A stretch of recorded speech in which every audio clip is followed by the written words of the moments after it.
Hello and welcome. I'm Michelle with Phoenix Flow Art. Thank you for joining me today.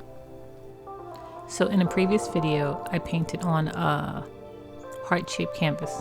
The background was black. I used gold, white, red, and then I put white lettering on it that said, "I'm a child of God." In that video, I said I would show you the final piece. So at the end of this video is a photo of that final piece. So for today's piece, I'll be painting on an 11 by 14 wood panel. The background will be light blue, and the piece itself, the colors that I use for the piece itself will be blues, golds, and a little bit of white. The colors will be in the description.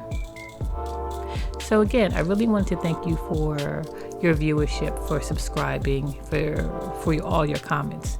It means a great deal to me, and I truly appreciate it. So thank you. So without further ado, let's get to the video. Phoenix Flow Art, creating is what we do.